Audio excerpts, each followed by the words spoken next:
Dans l'histoire du cinéma, certaines rencontres sont racontées comme des contes modernes. Elles naissent sur un plateau de tournage, sous les projecteurs, portés par la promesse de l'art et de la création. Mais avec le recul, certaines d'entre elles méritent d'être relues autrement, débarrassées du vernis romantique qui les a longtemps protégées. La rencontre entre Milla Jovovich et Luc Besson fait partie de ces récits que le temps transforme. Au milieu des années 1990, Milla Jovovich n'est pas encore l'icône mondiale qu'elle deviendra. Elle est connue, certes, mais fragile. Ancienne enfant mannequin propulsée trop tôt dans le monde adulte, elle porte déjà les marques d'une jeunesse instable. Fille d'une actrice soviétique exilée et d'un médecin, elle grandit entre les cultures, entre les pays, entre les identités. Hollywood la remarque très tôt, mais Hollywood ne protège pas. À 15 ans, elle tourne, pose, chante, vit vite, trop vite. Les succès précoces s'accompagnent d'errances personnelles, d'un premier mariage éclair, d'un sentiment d'isolement que beaucoup d'anciens enfants stars décrivent de plus tard avec les mêmes mots,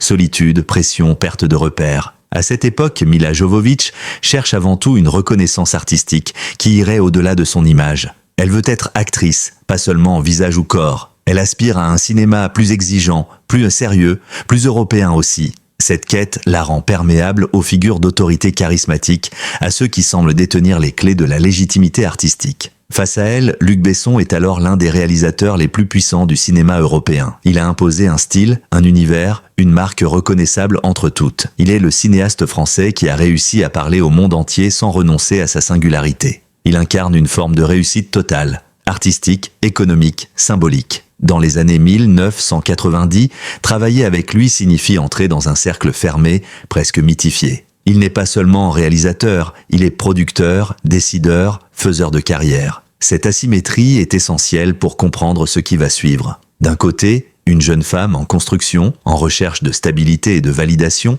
De l'autre, un homme installé, admiré, entouré, habitué à exercer un contrôle sur ses créations et sur son environnement. Leur rencontre se fait dans un contexte très particulier, celui d'un film où le réalisateur exerce une autorité quasi absolue. Le plateau n'est pas un espace neutre. C'est un lieu hiérarchisé où les rôles sont clairement définis, où la dépendance artistique peut devenir émotionnelle. Pour une actrice jeune, étrangère, sans véritable réseau en Europe, le réalisateur n'est pas seulement un supérieur hiérarchique, il est mentor, guide, parfois figure protectrice. Les témoignages indirects, les récits a posteriori, les interviews données des années plus tard convergent sur un point. Milla Jovovich admirait profondément Luc Besson. Elle voyait en lui un créateur visionnaire capable de la révéler au monde autrement. Cette admiration, dans un cadre professionnel déjà déséquilibré, constitue souvent le terreau de relations complexes. Le journalisme contemporain a appris à se méfier des récits de trop simples. Une relation ne bascule jamais d'un coup. Elle s'installe progressivement, dans des zones grises. Dans ce type de configuration, la frontière entre encouragement artistique et emprise affective peut devenir floue. Le regard du réalisateur compte plus que celui des autres. Son approbation devient centrale. Son silence aussi. À l'époque, rien n'alerte vraiment l'opinion publique. Au contraire, la presse célèbre le couple. Elle y voit une histoire d'amour artistique, une fusion créative. Le mythe est séduisant, un grand cinéaste et sa muse. Cette narration, longtemps répétée, empêche toute lecture critique. Le cinéma adore les muses. Il les glorifie, mais les enferme aussi. Être une muse, ce n'est pas seulement inspirer, c'est exister à travers le regard de l'autre. Dans ce schéma, la jeune actrice devient indissociable de l'homme qui la met en scène. Son talent est reconnu, mais toujours en lien avec lui. Son identité artistique se construit dans une relation de dépendance symbolique. Plus tard, Milla Jovovich évoquera cette période avec des mots beaucoup plus durs. Elle parlera d'un sentiment d'étouffement, d'une relation où elle n'était pas à égalité. Mais à l'époque, ces ressentis restent invisibles. Le récit dominant est celui du succès, de l'amour, de la création partagée. Dans les années 1990, ces interrogations sont absentes du débat public. Le pouvoir des réalisateurs est rarement questionné. Les jeunes actrices, elles, apprennent très tôt à se taire, à s'adapter, à ne pas m'en faire de vagues. Ce silence n'est pas forcément imposé explicitement. Il est souvent intériorisé. Il naît de la peur de perdre une opportunité, de décevoir, de passer pour ingrate ou instable. Pour une jeune femme comme Milla Jovovich, dont la carrière connaît déjà des hauts et des bas, cette peur est d'autant plus forte. La rencontre entre Milla Jovovich et Luc Besson s'inscrit dans une époque, un système, une industrie où les rapports de force étaient rarement remis en question. Ce n'est que plus tard, après le divorce, après la reconstruction, après les évolutions sociétales profondes, que cette histoire sera relue autrement. Mais pour comprendre cette relecture, il faut d'abord revenir à l'origine. à cette rencontre fondatrice où tout semblait possible et où les déséquilibres étaient déjà là, invisibles, silencieux, mais bien réels. Lorsque le mariage entre Milla Jovovich et Luc Besson est officialisé, la nouvelle est accueillie avec enthousiasme par la presse internationale. Nous sommes alors dans une époque où l'union entre un réalisateur visionnaire et son actrice fétiche est perçue comme l'aboutissement logique d'une collaboration artistique intense. Le récit est simple, séduisant, presque cinématographique.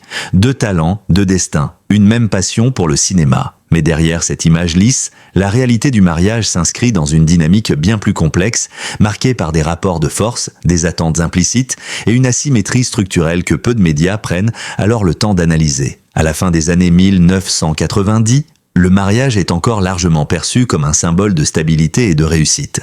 Lorsqu'il concerne deux figures publiques, il devient un objet médiatique. Les photos circulent, les articles se multiplient, les interviews se font complaisantes. La presse parle d'amour, de complémentarité, de fusion créative. Le couple est présenté comme une entité indissociable, presque comme une marque artistique. Ce qui frappe, avec le recul, c'est l'absence quasi totale de questionnement. Peu de journalistes s'interrogent sur la différence d'âge, sur la différence de statut, sur la concentration du pouvoir professionnel entre les mains d'un seul des deux conjoints. Ces éléments sont relégués au second plan, considérés comme anecdotiques, voire romantiques. Dans ce mariage, la frontière entre vie privée et vie professionnelle est extrêmement poreuse. Le cinéma n'est pas seulement un métier, il est le centre de gravité du couple. Les décisions artistiques, les projets, les tournages structurent le quotidien. Pour Milla Jovovich, être l'épouse de Luc Besson signifie aussi évoluer dans un univers où son mari est omniprésent. Sur les plateaux, dans les cercles professionnels, dans les choix de carrière, cette omniprésence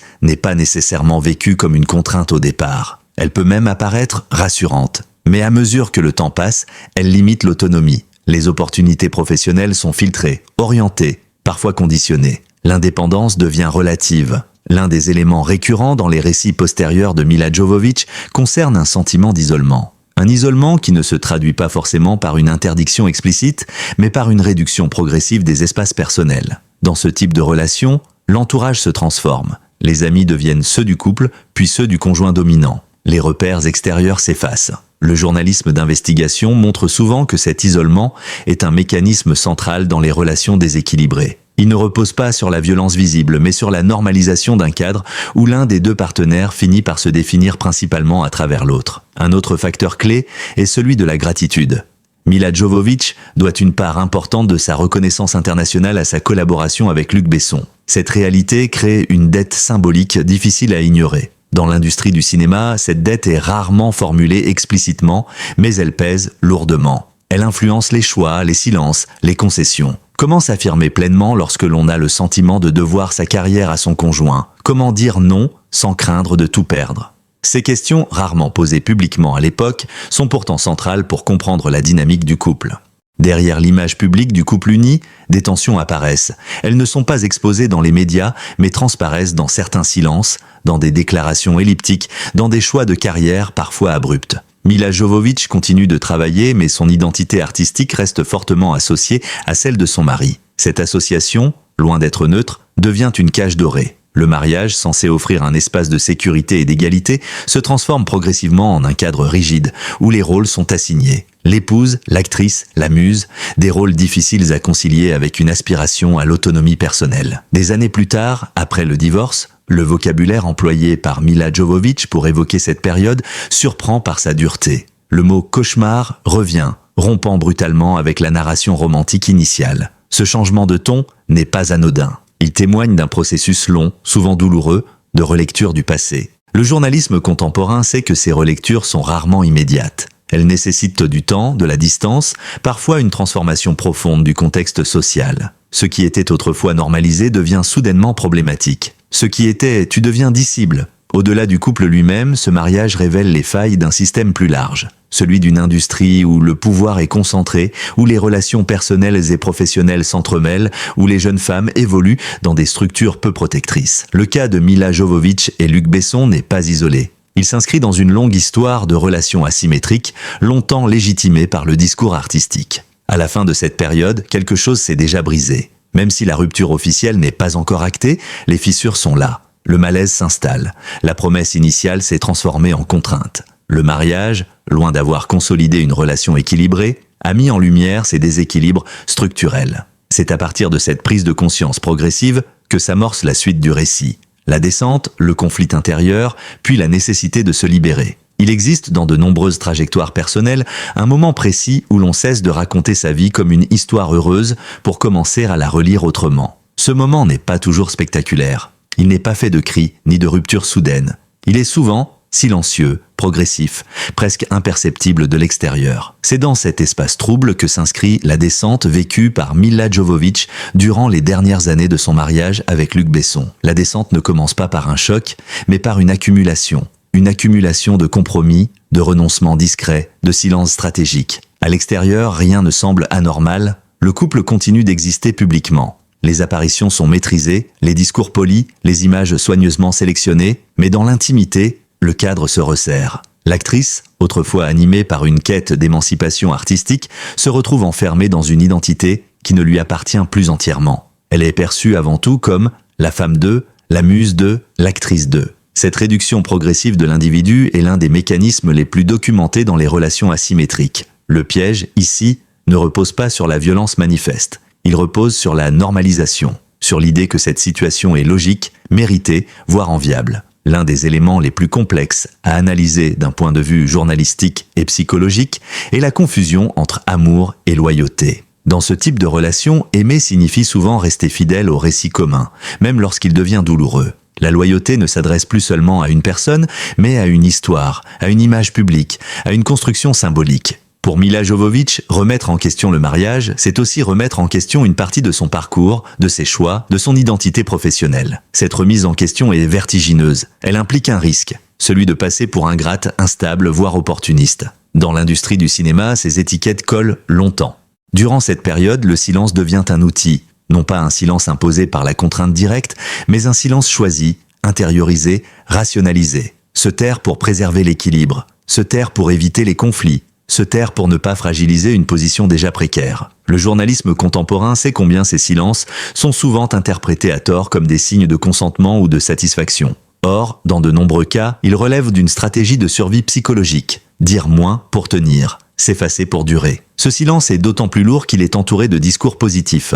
Le couple est célébré. La presse parle de succès. Le contraste entre l'image publique et l'expérience intime crée un sentiment de dissonance profonde. À mesure que la relation se dégrade, un autre phénomène apparaît, la perte de contrôle sur son propre récit. L'histoire du couple est racontée par d'autres, par les médias, par l'entourage professionnel, par les institutions du cinéma. Milla Jovovich n'est plus la narratrice de sa propre vie. Elle en devient un personnage secondaire. Cette dépossession narrative est centrale pour comprendre pourquoi le mot « cauchemar » n'apparaîtra que bien plus tard. Tant que l'on ne maîtrise pas le récit, il est presque impossible de nommer la souffrance. Celle-ci reste diffuse, mal définie, enfermée dans des sensations plutôt que dans des mots. La descente est aussi une usure, une fatigue émotionnelle qui s'installe lentement. Elle ne se manifeste pas par des crises spectaculaires, mais par un épuisement intérieur. Les témoignages ultérieurs de Milla Jovovich évoquent un sentiment d'étouffement, de perte de soi, de confusion identitaire. Autant de signes que les spécialistes associent à des relations déséquilibrées de longue durée. Cette usure est d'autant plus difficile à reconnaître qu'elle est vécue dans un cadre privilégié. Richesse, reconnaissance, succès international, autant d'éléments qui rendent la plainte socialement inaudible. Comment se dire malheureuse quand tout semble aller bien? Dans toute descente, il existe un point de bascule. Pas nécessairement visible mais décisif. Un moment où l'individu comprend, parfois confusément, que la situation n'est plus tenable. Pour Milla Jovovich, ce moment ne se traduit pas immédiatement par une rupture. Il se manifeste par une prise de conscience intérieure, celle que l'amour tel qu'il était vécu ne libère plus, mais enferme. Cette prise de conscience est souvent le début d'un processus long et douloureux. Elle implique de renoncer à une version idéalisée du passé, d'accepter la complexité, voire la brutalité, de la réalité. Il est essentiel de rappeler que cette descente s'inscrit dans un contexte social particulier. À l'époque, les discours sur les relations de pouvoir, l'emprise psychologique ou les abus symboliques sont largement absents de l'espace public. Les outils conceptuels pour nommer ces expériences n'existent pas encore ou restent confinés à des cercles spécialisés. Ce manque de langage contribue à l'isolement. Sans mots pour dire ce qui est vécu, l'expérience reste enfermée dans le ressenti. Le malaise devient personnel, alors qu'il est en réalité structurel. Ce qui rend cette descente particulièrement marquante, c'est le contraste avec le rêve initial. Le cinéma, l'amour, la création partagée, Tout ce qui avait été promis semble désormais inaccessible. Le rêve ne disparaît pas d'un coup, il se fissure, il perd de sa cohérence. Il devient un souvenir douloureux plutôt qu'un moteur. C'est dans cette fissure que naît la nécessité de la rupture. Pas encore officielle, pas encore publique, mais déjà inévitable. La descente n'est pas seulement une chute, elle est aussi une préparation, une lente maturation qui rend possible plus tard un geste radical, celui de partir. Le divorce ne sera pas un caprice ni une réaction impulsive. Il sera l'aboutissement d'années de tensions invisibles, de silences accumulés, de prises de conscience retardées. La rupture n'est jamais un événement isolé, elle est presque toujours l'aboutissement d'un processus lent, souvent invisible, où l'individu se prépare intérieurement bien avant que les faits ne deviennent publics. Dans le cas de Milla Jovovich, le divorce avec Luc Besson marque précisément ce moment charnière où le silence accumulé cède la place à la distance, puis à la parole. Contrairement au récit médiatique simplifié, le divorce n'apparaît pas ici comme un geste spectaculaire ou impulsif. Il s'impose progressivement comme une nécessité vitale. Rompre dans ce contexte ne signifie pas seulement mettre fin à une relation conjugale, cela signifie se dégager d'un cadre psychologique devenu insoutenable, d'un récit qui n'est plus maîtrisé, d'une identité construite à travers le regard d'un autre. Les spécialistes des relations asymétriques parlent souvent de séparation réparatrice. Une rupture qui ne vise pas la vengeance ni la dénonciation immédiate, mais la survie psychique. Le divorce de Milla Jovovich s'inscrit dans cette logique, partir pour se préserver. Ce qui frappe dans les années qui suivent dans la rupture, c'est le choix du silence. Contrairement à ce que l'on pourrait attendre d'une figure publique, Milla Jovovich ne règle pas ses comptes dans les médias. Elle ne multiplie pas les interviews confessionnelles, elle ne cherche pas à imposer une contre-narration immédiate. Ce silence post-divorce n'est pas un oubli, il est une stratégie. Il permet la reconstruction à l'abri du regard public, loin des injonctions médiatiques qui exigent souvent des récits clairs, des coupables identifiés, des victimes désignées. Dans le champ journalistique, ce type de silence est souvent mal interprété. Il est parfois perçu comme une absence de problème, voire comme une validation implicite du passé. Or, il est fréquemment le signe d'un travail intérieur profond. Après le divorce, Milla Jovovich amorce un lent processus de réappropriation de son identité. Cette reconquête passe par des choix personnels et professionnels plus autonomes. Elle diversifie ses projets, s'éloigne progressivement des cercles de pouvoir qui structuraient son quotidien, redéfinit ses priorités. Cette phase est rarement spectaculaire. Elle ne produit pas immédiatement de grands titres, mais elle est essentielle. Elle permet de reconstruire une estime de soi fragilisée par des années de dépendance symbolique. Le journalisme de fond montre que cette étape est souvent la plus difficile. Celle où l'on ne peut plus s'appuyer ni sur la relation passée, ni encore sur une nouvelle stabilité pleinement acquise. Ce n'est que bien plus tard que les mots apparaissent. Le terme « cauchemar », utilisé par Milla Jovovich pour qualifier son mariage, surgit après des années de distance. Ce décalage temporel est fondamental, il démontre que la parole ne naît pas immédiatement de la souffrance, mais de sa digestion. Dans les sociétés contemporaines, on attend souvent des victimes potentielles qu'elles parlent vite, clairement, sans ambiguïté. Or, l'expérience montre que cette exigence est irréaliste.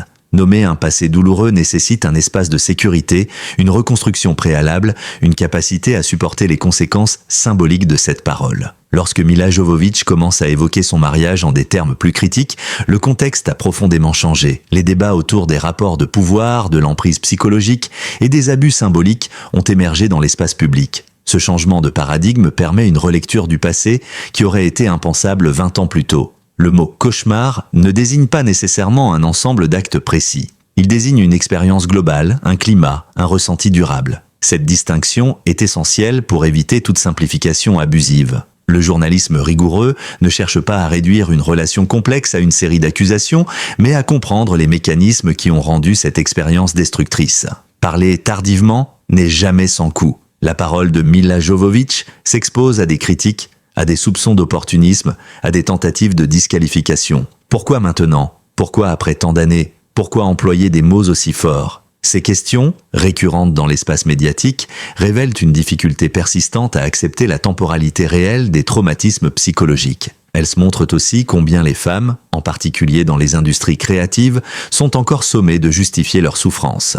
L'après-divorce marque également une rupture avec le récit dominant du cinéma romantisé. Milla Jovovich cesse progressivement d'être associée à une figure masculine tutélaire. Elle s'inscrit dans une trajectoire plus personnelle, plus libre, moins dépendante des mythologies du génie créateur. Cette émancipation narrative est peut-être l'un des aspects les plus importants de l'après. Elle permet non seulement de se reconstruire, mais aussi de transmettre implicitement un message, celui de la possibilité de sortir d'un cadre oppressant, même lorsque celui-ci est socialement valorisé. Loin d'être une fin, le divorce apparaît ainsi comme un point de départ, un moment de rupture nécessaire pour redéfinir les contours de sa vie, de son identité, de sa parole. Il ouvre un espace où la mémoire peut être revisitée, où le passé peut être nommé sans être immédiatement instrumentalisé. Lorsqu'une histoire personnelle devient publique, elle cesse d'appartenir exclusivement à ceux qui l'ont vécue. Elle s'inscrit dans un cadre plus large, celui d'une époque, d'un système, d'une industrie. Le récit livré, tardivement mais fermement, par Milla Jovovich à propos de son mariage avec Luc Besson,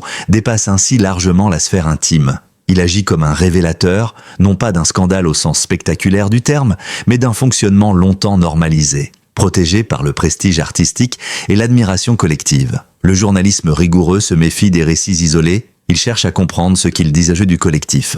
Dans ce cas précis, l'expérience décrite par Milla Jovovich met en lumière une structure bien connue des industries culturelles, la concentration du pouvoir entre les mains de quelques figures dominantes, souvent masculines, face à des trajectoires féminines plus fragiles, plus exposées. Ce déséquilibre n'est pas nécessairement fondé sur l'illégalité. Il repose sur des hiérarchies informelles, des dépendances symboliques, des mécanismes d'admiration qui rendent la contestation difficile. Pendant longtemps, ces configurations ont été perçues comme naturelles, voire nécessaires à la création artistique. Le cinéma, comme d'autres arts, a bâti sa légende sur la figure du génie. Un génie souvent présenté comme excessif, exigeant, parfois brutal, mais toujours excusé au nom de l'œuvre. Dans ce récit, ceux qui gravitent autour du créateur deviennent secondaires. Leur vécu est relégué au second plan, absorbé par la grandeur supposée du projet artistique. L'histoire de Milla Jovovich oblige à interroger ce mythe. Elle ne nie pas le talent, ni l'importance culturelle des œuvres. Elle pose une question plus inconfortable. À quel prix certaines créations ont-elles été rendues possibles et qui en a supporté le coût invisible ? Dans l'espace médiatique contemporain, la parole tardive est souvent suspectée. On lui reproche son décalage, son manque de preuves immédiates, son incompatibilité avec l'instantanéité de l'information. Pourtant, dans le cas présent, cette temporalité longue est précisément ce qui confère à la parole de Milla Jovovich sa portée. Parler après coup, sans bénéfice évident, sans stratégie de carrière apparente, transforme le témoignage en acte politique au sens noble. Un geste qui participe à la redéfinition des normes collectives. Le mot « cauchemar », utilisé pour qualifier une relation autrefois idéalisée, agit comme une rupture symbolique. Il fissure un récit dominant et ouvre un espace de questionnement. Ce type de récit place l'industrie du cinéma devant une responsabilité nouvelle. Non pas celle de juger a posteriori, mais celle de repenser ses pratiques. Les frontières entre vie privée et vie professionnelle, longtemps floues et même encouragées, apparaissent désormais comme des zones à risque. La question n'est plus seulement de savoir si une relation est consentie, mais dans quelles conditions ce consentement s'exprime. Peut-on parler de liberté réelle lorsqu'une carrière dépend largement d'un seul individu ? Ces interrogations, aujourd'hui centrales, étaient marginales à l'époque des faits. Les médias portent eux aussi une part de responsabilité. Pendant des années, ils ont relayé sans distance critique le récit romantique du couple, contribuant à figer une image idéalisée. La presse n'a pas menti, mais elle n'a pas interrogé. Elle a reproduit un discours dominant sans en analyser les implications. Le travail journalistique contemporain consiste précisément à revenir sur ces angles morts, à relire les archives, à confronter les récits, à accepter que certaines vérités émergent tardivement. Ce n'est pas une réécriture opportuniste de l'histoire, mais un approfondissement nécessaire. L'histoire de Milla Jovovich ne se conclut pas par une accusation formelle, ni par une condamnation morale définitive. Elle se conclut par une prise de conscience. Elle montre comment une relation, perçue pendant longtemps comme enviable, peut être vécue de l'intérieur comme destructrice.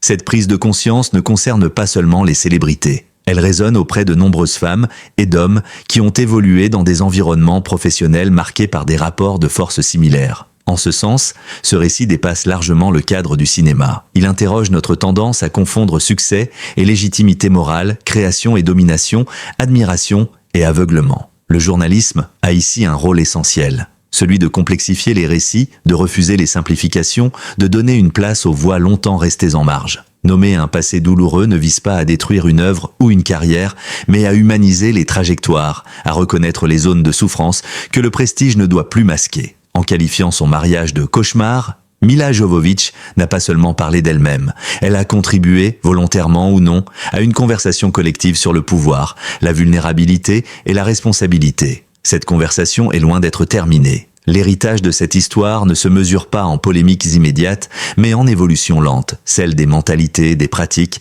des attentes vis-à-vis des figures d'autorité. Elle rappelle que derrière chaque mythe se cache une réalité humaine, souvent plus complexe, parfois plus sombre, mais toujours digne d'être entendue.